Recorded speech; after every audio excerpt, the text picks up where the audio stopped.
গোপালগঞ্জে এনসিপি প্রোগ্রামে বাকশালীদের হামলা হয়েছে। আসল সমাবেশ শুরু হওয়ার আগেই হামলা কিন্তু হয়েছে। সমাবেশ তখনও শুরুই হয়নি, ওরা পৌঁছায়নি। সমাবেশের পরেও সেখানে হামলা হয়েছে। সেই সমাবেশে হাসনাত আবদুল্লাহ স্লোগান দিছে মুজিববাদ মুর্দাবাদ। শুনেন। মুজিববাদ মুজিববাদ মুর্দাবাদ মুর্দাবাদ মুজিববাদ মুজিববাদ মুর্দাবাদ মুর্দাবাদ মুর্দাবাদ মুর্দাবাদ মুজিববাদ মুজিববাদ মুজিববাদ মুজিববাদ মুর্দাবাদ মুর্দাবাদ ইনকিলাব ইনকিলাব জিন্দাবাদ জিন্দাবাদ। এনসিপি যাইতেছে গোপালগঞ্জ শহরে, আর বাকশালীরা টুঙ্গিপাড়া পাহারা দেয়। আরে বেকুব, টুঙ্গিপাড়ার দায়িত্ব তো আমার। লোহা না গরম হইলে হাতুড়ি দিয়ে লোহায় বাড়ি দিয়ে লাভ আছে কোনো? বাকশালীদের ঔদ্ধত্য আর জনগণের ঘৃণা সেই পর্যায়ে পৌঁছাইলে টুঙ্গিপাড়া জয় বাংলা হয়ে যাবে, কেউ ঠেকাইতে পারবে না। টুঙ্গিপাড়া বাঁচানির একমাত্র রাস্তা হইতেছে বাকশালীদের জাতির কাছে ক্ষমা চাওয়া, নয়তো অপেক্ষা করা লোহা গরম হওয়ার। পিনাকির শপথ মিস হয় না। যা কইছি করে দেখাবো ইনশাল্লাহ। আওয়ামী লীগ আসলে কি, বাকশাল আসলে কি? একটা নিষিদ্ধ ঘোষিত সংগঠন যারা 16 বছর ধরে রাষ্ট্রকে দখল করে রাখা আয়নাঘর আর গুমখুনের রাষ্ট্র বানাইছিল। 1 বছর হয় নাই হাজার হাজার ছাত্ররে মারলো পাখির মতো গুলি কেরা। আর এই ছাত্রলীগ আওয়ামী লীগ নিজেরা অস্ত্র হাতে হাসিনা পুলিশের সাথে নামিছিল। তাদের মধ্যে যারা পলাইছে তারা তো পলাইছেই, আর বাকিগুলা গোপালগঞ্জে যায় ঢুকিছে। রাজনৈতিক নেতাদের জন্মস্থানে সেই দলের একটা প্রভাব থাকে দীর্ঘদিন, এটা স্বাভাবিক। গোপালগঞ্জেও আওয়ামী লীগের প্রভাব থাকবে, আওয়ামী মনোভাবাপন্ন মানুষ থাকবে, কিন্তু একটা রাজনৈতিক দলের শান্তিপূর্ণ কর্মসূচি করতে দেবে না। প্রাইভেট বাহিনী দিয়ে অস্ত্র হাতে সমাবেশ শুরুর আগেই সমাবেশ স্থল ভাঙবে, এটা কি মগের মুল্লুক? কেন বিএনপিকে তো গত ফেব্রুয়ারিতে সমাবেশ করতে বাধা দেয় নাই? আমরা তো কথা বলার সভা সমাবেশের স্বাধীন হতে চাইছি, রাজনীতির স্বাধীন হতে চাইছি। হাসিনা এটা করতে দেয়নি, তো গোপালগঞ্জে কি এখনো হাসিনার শাসন চলে? বিএনপি ওখানে করতে পারলে এনসিপি কেন করতে পারবে না? মানে গোপালগঞ্জের আওয়ামী লীগের সাথে কি এমন প্রেম বিএনপির যে তারা সমাবেশ করতে পারবে, আর কি এমন শত্রুতা এনসিপির যে তারা যাইতেই পারবে না? বিএনপি কি হাসিনার বিরুদ্ধে লড়াই করে নাই? এই বিএনপি যখন 2024-এর 14 সেপ্টেম্বরে প্রোগ্রাম করতে যাইতেছিল, তখন গাড়ি বহরে হামলা করে 3 জন বিএনপির নেতাকর্মীকে মাইরা ফেলাইছিল এই গোপালগঞ্জের বাকশালীরা। আর আজকা বিএনপির কর্মীরা উল্লাস করিচ্ছে আওয়ামী লীগের মতোই, যে এনসিপি মার খাইছে, দাওয়া খাইছে, উল্লাস করিচ্ছে। হ্যাঁ, কি বেকুবের বেকুব রে। তো বিএনপি পরে প্রোগ্রাম করলো যখন, তখন কোনো হইল না কেন? কোনো অ্যারেঞ্জমেন্ট হয়েছিল নিশ্চয়ই। তো যখন পরে বিএনপি প্রোগ্রাম করতে গেল, তখন কেন আওয়ামী লীগ ট্রিগার্ড হইল না? কেন ডাক্তার জাহিদ ট্রিগার্ড হইল না? কেন কচু খেতে ট্রিগার্ড হইল না? কেন আগে থেকে আওয়ামী লীগেরা চ্যালেঞ্জ ছুড়ে দিতে থাকলো? প্রশ্নটা এখানেই। তার মানে বিএনপির সাথে গোপালগঞ্জ আওয়ামী লীগের এই মুহূর্তে কোনো কনফ্লিক্ট নাই। কনফ্লিক্ট আছে এনসিপির সাথে। তার মানে এনসিপি সেই শক্তি যা হাসিনাকে উৎখাত করছে, তারে ঠেকাইতে হবে। বিএনপির সাথে আর কোনো শত্রুতা নাই। তাই আওয়াজ তুলছে গোপালগঞ্জের ছাত্ররা ঢুকতে পারবে না, ঢুকলেও বাইরে হতে পারবে না। এইটা ছিল মিথ। এই মিথ চুরমার হয়ে গেছে। রাজনৈতিক দলের কর্মসূচিকে নিরাপত্তা দেওয়া পুলিশের কর্তব্য, আর্মির কর্তব্য। এনসিপি মারপিট করতে যায় নাই, সভা করতে গেছে, রাজনৈতিক সভা। এনসিপির হাতে অস্ত্র ছিল না, আমরা সবাই দেখছি। তারা খালি হাতে গেছে, পুলিশ আর্মি নিরাপত্তা দিছে, তাদের পেশাগত কাজ করছে। পুলিশ আর্মি এই কাজটা করছে রক্তপাতহীনভাবে, কোনো প্রাণ ঝরে নাই, যতক্ষণ পর্যন্ত এনসিপির নেতারা ছিল। এটাই বিজয়, হাসিনার জামানাকে অতিক্রম করে যাওয়ার বিজয়। এই বিজয় এলো বর্ষা বিপ্লবের নায়কদের হাত ধরে। গোপালগঞ্জে মুজিব বিরোধী সমাবেশ করতে যাওয়া যায়, নিরাপদে ফিরেও আসা যায়, কোনো প্রাণঘাতী সংঘাত ছাড়াই। তারা তাদের কর্মসূচি শেষ করে ফেরত আসছে। এই ঘটনার রাজনৈতিক মূল্য অনেক। এইগুলাই ছোট ছোট বিজয়। আর গোপালগঞ্জের জনগণ নামে নাই, নাম ছিল বাকশালী গুন্ডারা। ওরা মরণপণ লড়াই করতে পারে না, সেটাও তো দেখলেন। এখন বলবেন কই 4 জন তো মারা গেছে। হ্যাঁ, মারা গেছে, কারণ তারা এনসিপির নেতারা ফিরে আসার পরে নানা জায়গায় হামলা শুরু করেছিল, বোমা আগ্নেয়াস্ত্র নিয়ে, এমনকি জেলখানা আক্রমণ করেছে। ক্যাজুয়ালিটি হয়েছে তারা ফিরে আসার পরে। আরও অনেককে চিনবার পারলাম এই সুযোগে। যেমন ধরেন বাংলাদেশের মিডিয়াগুলা, যেমন প্রথম আলো, জাউরা, ও বলছে যে কিছু লোক এসে হামলা চালাইছে। এই লোকের পরিচয় তারা জানে না। মতি মাহফুজকে এমনি আমি থাপড়াইতে চাই, জাউরার জীবন ভালো হবে না। এখন আবার কচু খেতে আসিছে মানবাধিকার নিয়ে, ওরে আমার ওরে। ওবার মানবাধিকারও বুঝে। মানে আপনি একজন খুনি ডাকাতের মানবাধিকারের পক্ষে দাঁড়াবেন, জার্মানিতে নাজি পার্টির সদস্যদের মানবাধিকারের পক্ষে দাঁড়াবেন। ওই সারাক্ষণ করে ধান্দাবাজি, জানেন? কই থেকে কি টাকা কামানো যায় তার ধান্দা করে। টাকা কামানো খারাপ কিছু না, কিন্তু মিনিমাম নৈতিকতা তো থাকবে। একটা এক্সাম্পল দিই, ওই যে মুস্তাক মারা গেল না, রিমান্ডে নিছিল, তার সাথে কিশোরকে ধরেছিল। কেন ধরেছিল জানেন? নাফিস শরাফতের একটা কার্টুন আঁকিছিল কিশোর, এই আইডিয়া সামির প্রকাশ করেছিল আই অ্যাম বাংলাদেশিতে। সামি ওইটার অ্যাডমিন, সে নিজেই কইছে যে দেখেন সেই পেজ সেই চালাইতো। সেই নাফিস শরাফত রেগে গিয়া এই কিশোর আর মুস্তাককে অ্যারেস্ট করে পিটায়। মুস্তাককে এতই পিটাইছিল যে সে প্যান্টে হাগে দিছিল। তারপর তো মুস্তাক মরে গেল।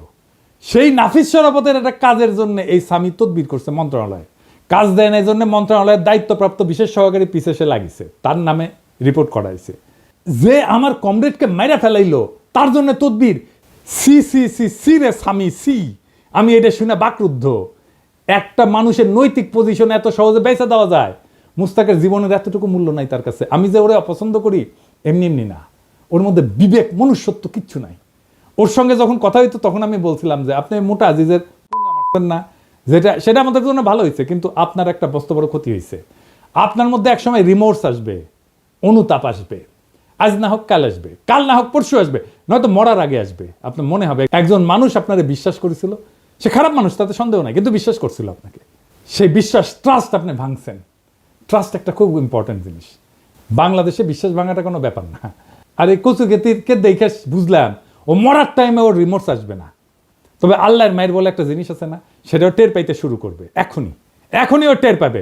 বাংলাদেশের কোনো মানুষ তাকে আর বিশ্বাস করবে না। আর আমি তো আমার এপিসোডে তার প্রশংসা করেই যাব। মানুষ জানবে একজন অতিশয় ভালো মানুষ আছে দুনিয়ায়, সে ভালো কাজ করে, সে ভালো ছেলে। সন্ধ্যায় হাত মুখ ধুয়ে পড়তে বসে আর দেখে কোটি কোটি ধান্দা করা যায়, কোটি কোটি চান্দা আদায় করা যায়। কারে কারে দিয়ে চান্দা আদায় করে সেটাও জানি। যাই হোক, অনেকে কইতেছে যে এই হাসনাত আর্মি চিফের বিরুদ্ধে দাঁড়াইছিল, এখন আর্মির গাড়িতে কেন নিরাপত্তা নিল? আসেন ব্যাপারটা একটু বুঝে দেখি। আর্মি রাষ্ট্রের অধীনে একটা এজেন্সি, কিন্তু আর্মি নিজেই যদি একটা সার্বভৌম এজেন্সি হয়ে উঠতে চায় তাহলে রাষ্ট্রের নাগরিক তার বিরোধিতা করবে। আর্মি চিফ বাংলাদেশের পলিটিক্স নিয়ে কথা বলতেছে, যেটা তার ডোমেনের মধ্যে না।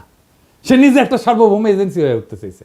সার্বভৌম ক্ষমতা জনগণের, সেই সার্বভৌম ক্ষমতার শেয়ার কাউকে দেবে না গণসম্মতি ছাড়া। ওয়াকার গণসম্মতি ছাড়াই সেই সার্বভৌম ক্ষমতা নিতে চাইছিল। এনসিপি ছাত্ররা আমরা আর্মি চিফের সার্বভৌম এজেন্সি হয়ে এটার বিরোধিতা করছি, ভবিষ্যতেও করব যদি আবারও চেষ্টা করে। আমি রাষ্ট্রের নাগরিক হিসেবে রাষ্ট্রের বাহিনীর সব সার্ভিস পাওয়ার অধিকার রাখি। আমি নাগরিক হিসেবে তাদের নিয়োগকারীও বটে, আমাকে সেবা দেওয়া তার কর্তব্য। আর্মি চিফের সার্বভৌম এজেন্সি হয়ে ওঠার বিরোধিতা আর আর্মি নিরাপত্তা সার্ভিস নেওয়ার মধ্যে কোনো বিরোধ নাই, বরং রাষ্ট্র আর নাগরিকের মধ্যে সম্পর্কের ধরনই এটা। আর্মি এনসিপি নেতাদের অনুগ্রহ করে নাই, এনসিপি নেতারা ওয়াকারের বিরোধিতা করে ভুল করে নাই। আমার প্রোফাইলে বিএনপির পোলাপাইনরা এসে কমেন্ট করছে যে কেন ওরা পালায় আসলো, এটা কোনো হ্যাডম হইল? হ্যাডম নিয়ে হাঙ্কের সাথে ফাইট করতে আসে এনসিপি, বিএনপির সাথে ফাইট করতে আসে এই হ্যাডম নিয়া। আচ্ছা, খুব ভালো। 2023 সালের 28 অক্টোবর কয়েক লাখ লোকের সমাবেশ, সাউন্ড গ্রেডের আওয়াজে নেতারা মঞ্চ ছেড়ে পালায় গেছে। মির্জা আব্বাস বলে যে আমরা প্রাণ ভয়ে দাঁড়াইতে পারি নাই।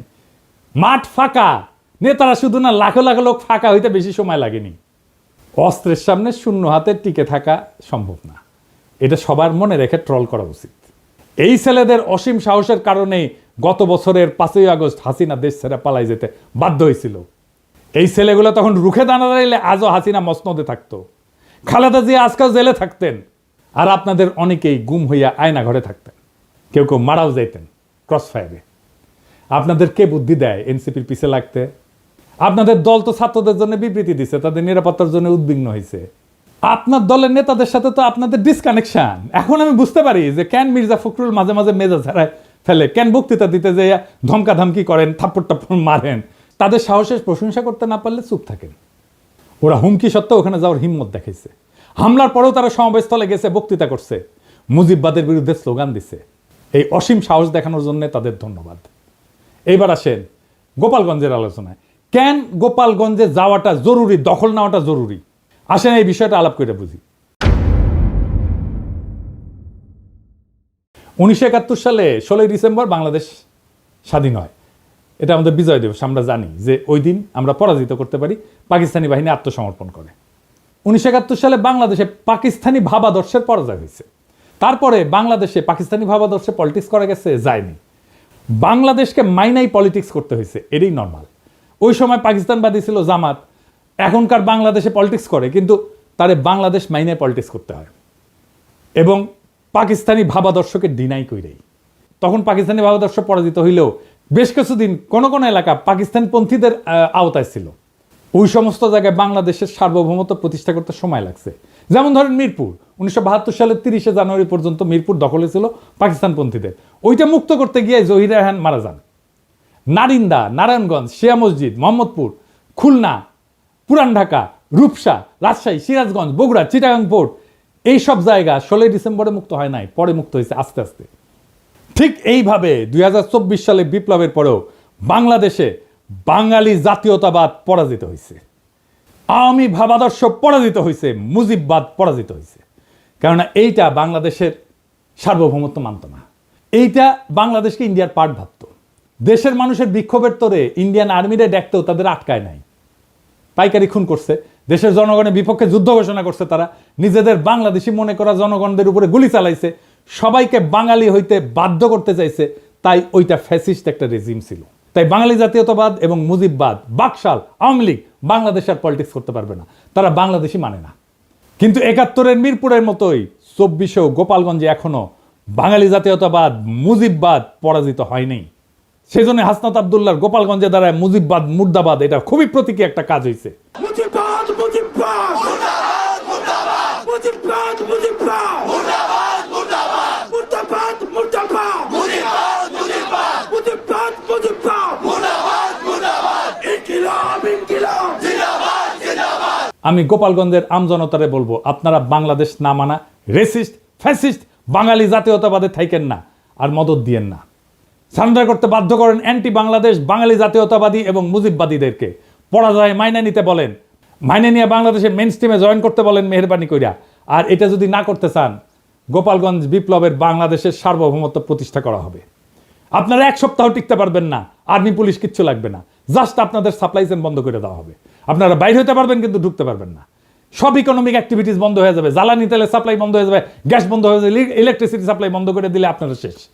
আগে ঘোষণা দেওয়া হবে, শহর ছাড়েন, 24 ঘন্টার মধ্যে ফাঁকা হয়ে যাবে শহর, সব সরকারি কর্মচারীদের উইথড্র করা হবে। পারবেন 7 দিন টিকতে? প্রফেসর ইউনূসের দায়িত্ব বাংলাদেশের সার্বভৌমত্ব প্রতিষ্ঠা করা গোপালগঞ্জে। আবার 1 মাস পরে মার্চ টু গোপালগঞ্জ ঘোষণা করা হবে, যদি আপোষে সারেন্ডার না করে তাইলে। বেগম জিয়া বলছিলেন গোপালগঞ্জের নামই বদলায় যাবে, গোপালগঞ্জ আর থাকবে না। শুনেন, আপনি কি এখন মুখটা বন্ধ কেন? এই যে মহিলা, আপনার মুখটা এখন বন্ধ কেন বলেন তো? কি বলছিলেন এতক্ষণ ধরে? মুখটা বন্ধ কেন এখন? দেশ কোথায়? গোপালী? গোপালগঞ্জ জেলার নামই বদলে যাবে, বুঝছেন? গোপালগঞ্জ আর থাকবে না। এইটা বাস্তবায়ন করতে হবে। এর জন্য 2টা কাজ করা যায়। এক, গোপালগঞ্জের নামটা বদলে ফেলাই যায়, বা জেলা সদর পরিবর্তন করে অন্য উপজেলায় নিয়ে যায়, নাম বদলে দেওয়া যায়। গোপালগঞ্জ বদলে কাশিয়ানি করা, কিন্তু মৌলিক কোনো পরিবর্তন করা হবে না। আর 2 নম্বর হচ্ছে গোপালগঞ্জের উপজেলাগুলোকে জিওগ্রাফিক্যাল লোকেশনে, রোড কানেক্টিভিটি এবং হিস্টোরিক্যাল কালচারাল কানেকশনের ভিত্তিতে অন্যান্য জেলার সাথে রিডিস্ট্রিবিউট করে দেওয়া, গোপালগঞ্জ জেলায় বাদ দিয়ে দেওয়া। এক্ষেত্রে যেটা করা যেতে পারে, 1 নাম্বার, কাশিয়ানি এবং গোপালগঞ্জ সদরকে নড়াইলের সাথে যুক্ত করে দেওয়া যায়, মাকসুদপুর উপজেলাকে মাদারীপুরের সাথে যুক্ত করে দেওয়া যায়, কোটালীপাড়াকে বরিশালের সাথে যুক্ত করে নতুন নামকরণ করে দেওয়া যায়, আর টুঙ্গিপাড়াকে বাগেরহাটের সাথে যুক্ত করে নতুন নামকরণ করা যায়। তো এতে একটা জেলা কমে যাবে। তো একটা জেলা যদি কমে যায়, তাহলে আমরা কোনো একটা জায়গাকে, যেমন ভৈরব বা লাকসামকে নতুন জেলা ঘোষণা করে মোট জেলার সংখ্যা 64 রাখা যায়। এখন সময় আসছে একটা প্রতীকী কিন্তু বাস্তব সিদ্ধান্ত গ্রহণের। গোপালগঞ্জে বাংলাদেশের মানচিত্র থেকে কেবল এক প্রশাসনিক জেলা হিসাবে না, একটা দমন পীড়নের দুর্গ হিসাবে, বাকশাল মুজিববাদের দুর্গ হিসাবে চিহ্নিত করার ইতিহাস থেকে মুক্ত করতে হবে। টুঙ্গিপাড়া বা গোপালগঞ্জ কখনো একটা পরিবার বা মতাদর্শের ব্যক্তিগত দুর্গ হতে পারে না। এটা বাংলাদেশ নামের জাতির অংশ। এই জাতির মালিক জনগণ, কোনো পরিবার না। 1972 সালে যেমন মিরপুর জমাট পাকিস্তানি জাতীয়তাবাদ ঘুরাই দিছিল, জনতার বিজয়, সে তেমনি 2025 সালে গোপালগঞ্জে ভাঙতে হবে সেই বাঙালি জাতীয়তাবাদ, মুজিববাদের ছত্রবেশী ফ্যাসিবাদের দুর্গ। 21 শতকের বাংলাদেশে জায়গা নাই সেই রাজনীতির যারা বাংলাদেশকে ভারতীয় মতাদর্শের গুদামে পরিণত করতে চায়। গোপালগঞ্জের প্রশাসনিক পুনর্বিন্যাস শুধু রাজনৈতিক প্রতিশোধ না, এটা ভবিষ্যতের জন্য বার্তা। আর কোনো জেলাকে পরিবর্তনের দুর্গ করা যাবে না। যে জেলা জনগণের বিরুদ্ধে চলে যায়, তাকে আবার জনগণের ভিতরে ছড়াই দিতে হবে। এই দেশ কারো ব্যক্তিগত জমিদারি না। মুজিববাদ না বাংলাদেশ জিন্দাবাদ, বাকশাল না গণতন্ত্র জিন্দাবাদ, টুঙ্গিপাড়া না সার্বভৌম বাংলাদেশ জিন্দাবাদ। আমরা চলছি, আমরা চলা শুরু করছি, আর থামবো না। এবার শুধু ঢাকাই না, আবার হবে মার্চ টু গোপালগঞ্জ। যদি না মানে আপোষে, তবে শুরু হবে গণজনতার শুদ্ধি অভিযান। গোপালগঞ্জ থাকবে না, থাকবে শুধু বাংলাদেশ। ইনকিলাব জিন্দাবাদ।